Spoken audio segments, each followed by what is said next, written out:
헤드라인입니다. 목포지청과 지역범죄예방위원회가 구원한 소외 이웃과 함께하는 사랑의 제주도 여행에 SBS 카메라가 동행했습니다.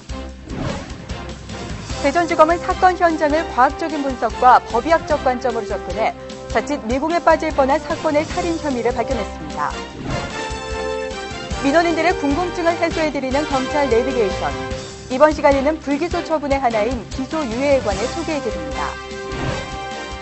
대검 창의혁신 추진단은 산업 현장에서 이뤄지고 있는 낭비 업무 버리기 운동을 직접 시찰하는 시간을 가졌습니다. 법무연수원은 어린이들이 법을 직접 체험하고 느낄 수 있는 체험형 법교육 프로그램인 어린이 법교육실을 개최했습니다. 전국 범죄 피해자 지원연합회는 지난 3일 대검 별관대강당에서 현판식을 갖고 범죄 피해자에 대한 각종 지원 활동에 관한 계획을 밝혔습니다. 안녕하십니까. 검찰 포커스 이수영입니다. 국제화 기류 속에 농촌을 중심으로 다문화 가정이 늘어나면서 이제는 이들을 흔하게 볼 수 있는 이웃으로 받아들이고 있는 추세입니다. 얼마 전 목포에서는 이러한 다문화 가정과 더불어 소년-소녀 가장, 외국인 근로자들을 대상으로 한 특별한 여행이 있었는데요. 그 특별한 현장 박종선 기자가 소개합니다. 16,000톤급 여객선 퀸 메리호가 출발을 알리는 힘찬 백호동 서리와 함께 목포항을 떠나 제주로 향합니다.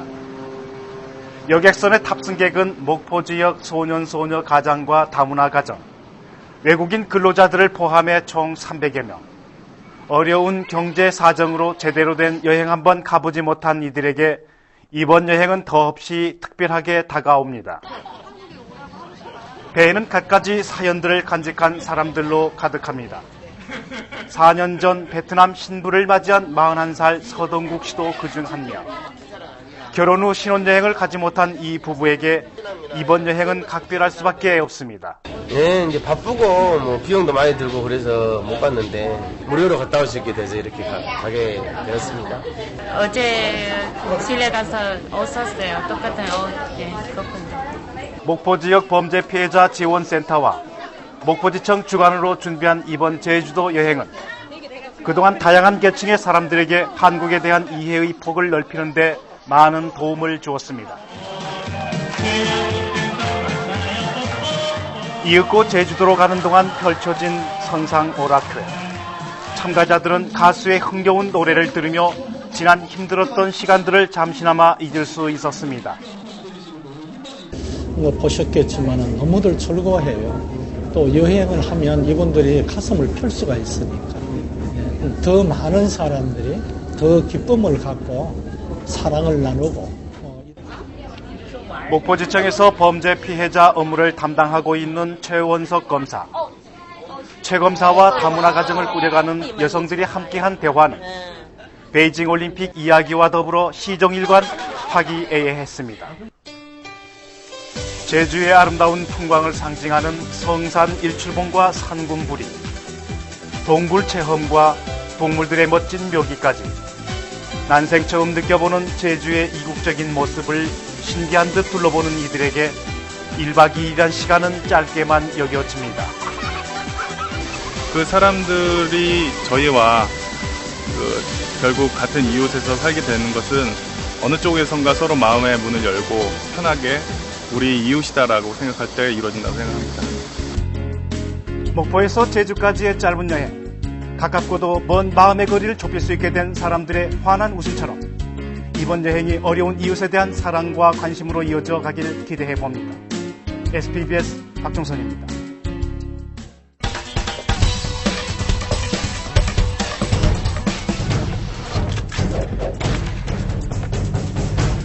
미국 드라마 CSI 시리즈가 국내에 방영되면서 법의학에 대한 관심은 그 어느 때보다 높아졌습니다.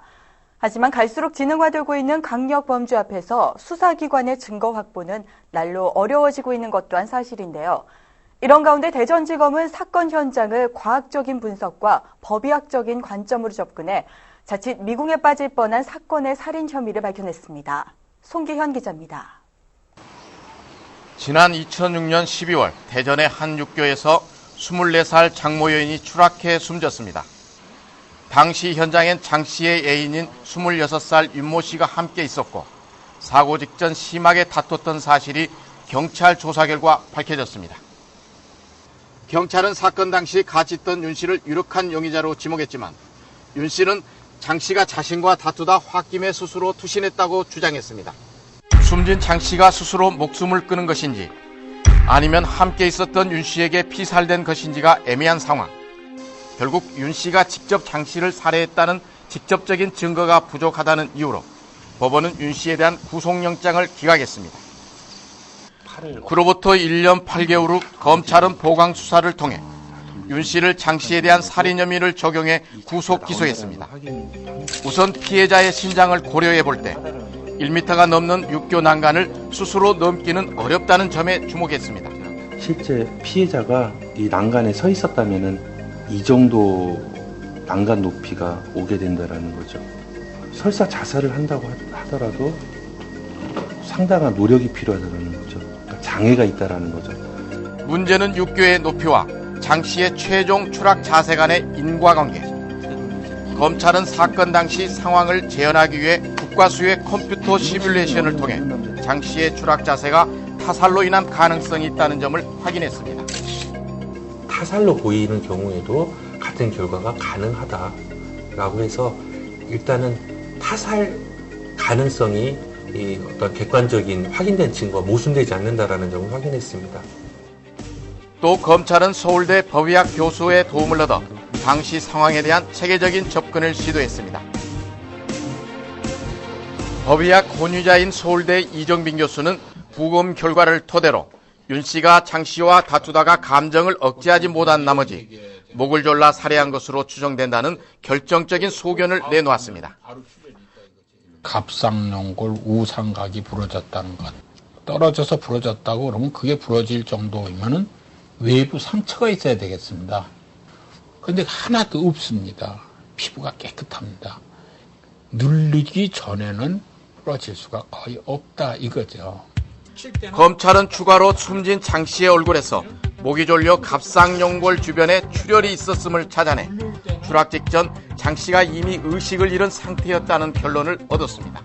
얼굴이 점상출혈이 있는 것, 안검에 점상출혈이 있는 것, 그 다음에 입술 내측에 점상출혈이 있는 것, 이거는 목을 졸랐다 이런 얘기가 되고 떨어지기 전에 목이 눌렸고 의식이 없었다. 이번 사건의 가장 결정적인 목격자는 바로 숨진 장 씨. 말 없는 피해자의 증언에 과학적이고 체계적인 수사로 화답한 검찰의 의지가 자칫 무혐의로 끝날 뻔한 사건의 진상을 또 한 번 밝혀낸 순간입니다. SPBS 동견입니다.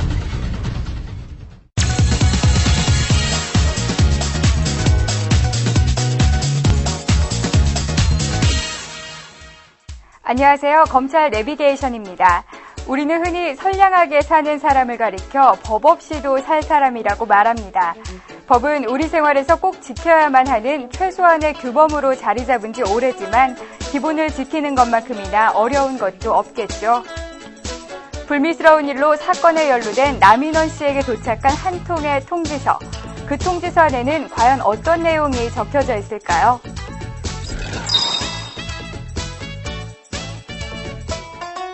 최근 한 가게에서 분유가 조금씩 없어지는 사건이 발생했습니다. 그러던 중 분유를 훔치다 덜미를 잡힌 절도범. 알고 보니 우리의 남인원 씨였습니다. 가게 주인은 즉시 경찰에 신고했고 이 사건 기록을 검토하게 된 검사는 돈이 없어 어쩔 수 없이 분유를 훔치게 됐다는 나 씨의 딱한 사정을 알게 됐습니다. 나 씨도 훔친 분유값을 피해자에게 변상한 후 합의서를 받아 검찰에 제출했는데요. 이윽고 사건이 종결되고 나 씨에게 배달된 기소유예 처분 통지서. 하지만 난생 처음 듣게 된 기소유예라는 말이 생소하기만 합니다. 검사님, 기소유예가 도대체 무슨 뜻인가요? 쉽게 얘기하면 이 피해자를 한번 봐준다, 용서해준다고도 할 수 있고 길게 풀어서 얘기하면 이 사람을 기소할 것인지 안 할지에 대해서 그 결정을 훗날로 미룬다는 뜻입니다.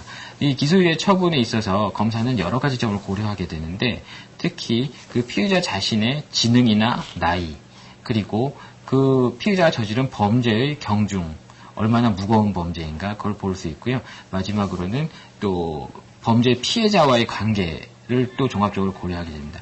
이 사건에 있어서 우리 남인원 씨는 그 저지른 범죄 자체가 분유 하나로 훔친 거기 때문에 그렇게 무겁다고 볼 수 없고, 또 범죄를 저지른 경위에 있어서 그 자기 아기가 굉장히 배고파하는 그런 딱한 사정이 있었습니다. 그리고 마지막으로 결국에는 우리 상점 주인인 피해자와 합의까지 되었기 때문에 검사로서는 이 사람을 한번 선처해 줄 수 있다는 기소유예 처분을 한 것으로 보입니다. 그러나 이렇게 기소유예 처분을 받은 피해자의 경우에도 나중에 다시 똑같은 범죄를 저지르면은 그 한번 선처해 준 거에 대해서 반성을 하지 않았다는 뜻이 되기 때문에 이번에 한번 선처가 된 이 기소유예 처분 사건을 다시 제기해가지고 처벌을 할 수가 있게 됩니다. 네, 여러분 어떠셨나요? 어렵게만 느껴졌던 법률 용어도 이처럼 내용을 알고 본다면 쉽게 다가갈 수 있습니다. 검찰 내비게이션 다음 이 시간에 찾아뵙겠습니다. 대검 창의혁신추진단은 식스시그마 과제 수행을 위한 새로운 아이디어와 변화관리 마인드 제고를 위해 민간 기업에서 이루어지고 있는 낭비 업무 버리기 운동 현장을 직접 시찰하는 시간을 가졌습니다. 지난 2일 LG전자 평택 디지털파크에서 열린 행사에는 혁신추진단장을 비롯한 대검 과제리더, 서울고검 과제리더 등 총 26명이 참석했으며 LG전자의 낭비 제거 활동에 대한 소개, 기업 혁신 경영 마인드, 고객 만족 등에 대한 설명과 질의응답 시간이 이어졌습니다. 또한 LG전자의 인재 육성 시스템, 복리후생, 효율적 문서 관리 등 현장 근로자들의 적극적인 업무 개선 현황을 살펴봤으며 이를 통해 대검에서 추진 중인 식스시그마 운동을 효율적으로 수행해 나갈 계획입니다. 최근 각 지자체에서 운영하는 영어마을이 학부모와 어린이들 사이에 큰 호응을 얻고 있습니다. 책상에서만 이루어지던 교육 풍토에서 벗어나 직접 체험하면서 깨닫는 체험학습의 열기가 뜨거워졌다는 반증이기도 한데요. 법무연수원에서도 체험형 법교육 프로그램을 마련해 형사 사법 절차를 직접 느낄 수 있는 자리를 마련했습니다. 조영지 기자가 전합니다.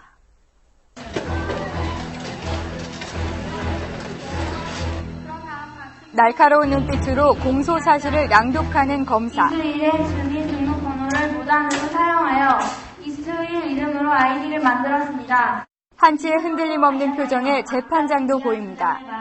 곧이어 검사의 주장에 반론하는 변호사. 아무 죄 없는 피고인에게 죄를 뒤집어 씌우는 것은 아니지요. 유무죄를 판단하는 배심원들의 표정도 사뭇 진지합니다.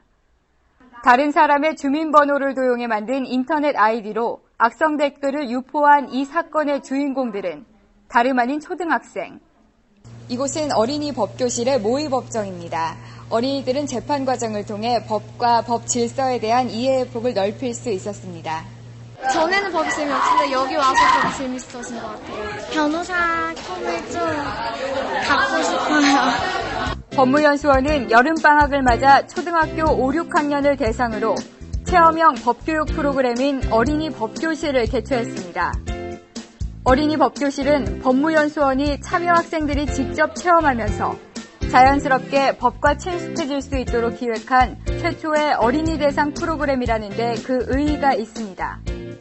실질적으로 어린이들이 직접 검사가 되고 변호사가 돼서 의견서나 변론연설을 직접 작성하고 또 유무죄 판단도 직접 체험하고 이런 프로그램에 중점을 뒀습니다. 어린이 법교실은 국민 참여 재판에 대한 기본적인 이해뿐만 아니라 형사사법 절차를 쉽고 재밌게 배울 수 있도록 다채로운 프로그램으로 채워져 있습니다. 주변에서 흔히 일어날 수 있는 사건을 재구성해 어린이들이 직접 검사, 변호사, 또 배심원이 돼보는 모의법정. 평소 접하기 어려웠던 수사장비와 영상녹화실 체험으로 꾸며진 청사견학 프로그램은 어린이들의 큰 호응을 얻었습니다. 법은 사람들 사이의 아름다운 약속이라는 사실을 직접 몸으로 체험했던 시간. 어린이 법교실은 자연스럽게 법의 의의와 가치를 깨닫게 된 어린이들의 건강한 마음을 한껏 자라나게 해줬습니다. STBS 조영지입니다. 대검찰청은 지난 3일 별관 대강당에서 전국 범죄 피해자 지원 연합회 현판식을 개최했습니다. 이날 행사에는 임채진 검찰총장, 윤유태 대검 마약조직범죄부장을 비롯한 내부 인사 6명과 이용우 범죄 피해자 지원 연합회 회장 등 총 55명이 참석한 가운데 진행됐습니다.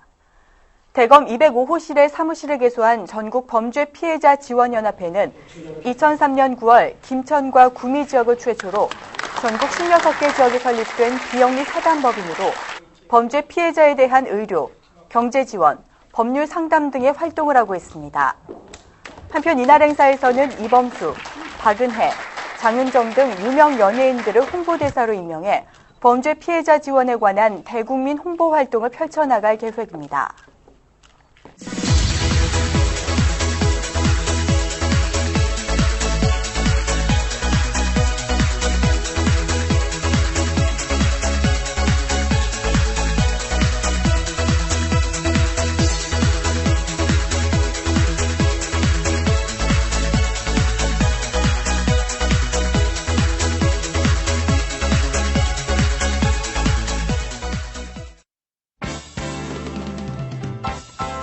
간추린 소식입니다. 전국 창의혁신 실무자 워크숍이 대검찰청에서 열렸습니다. 지난 4일부터 이틀간 열린 이번 워크숍에서는 각 청별 우수 혁신 사례를 공유하고 변화관리 평가 및 중장기 검찰청 혁신 방향에 대한 의견을 수렴하는 시간을 가졌습니다. 지난 3일 갱생보호 기금 마련을 위한 사랑의 한우고기 바자회가 개최됐습니다. 한국갱생보호공단 수원지부가 주관하고 수원지검과 지역범죄예방위원회가 후원한 이번 바자회는 출소자들의 갱생자립 지원을 위한 재원 확보와 출소자들의 재범 방지에 대한 관심과 참여를 유도하기 위해 마련됐습니다. 지난 1일 충청남도와 대전지검 간 원산지 표시 합동 단속을 위한 협약식이 개최됐습니다.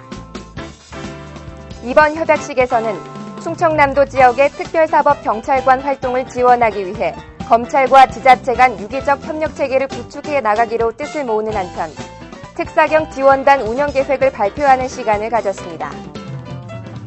아프리카 법정비 지원 국제연수 과정 참가자 일행이 지난 1일 대검찰청을 방문했습니다. 이날 아프리카 10개국 14명의 형사사법 고위 관계자가 참석해 검찰 인터넷 방송국과 검찰 자료실, 유전자 마약 감식실을 둘러보는 시간을 가졌습니다. 가을을 맞아 각종 체육 행사가 잇따라 열리고 있습니다. 지난 6일 있었던 검찰총쟁기 테니스 대회에 이어 오는 11월 1일 개최될 전국 검찰 축구 대회를 위한 예선전이 진행되고 있습니다. 각 청별로 다양한 동호회 활동이 장려되고 있는 가운데 펼쳐진 이번 체육 행사는 밀선청의 유대 관계가 한층 더 돈독해지는 화합의 장이 될 전망입니다. 이상으로 검찰 포커스를 마칩니다. 시청해주신 여러분 고맙습니다.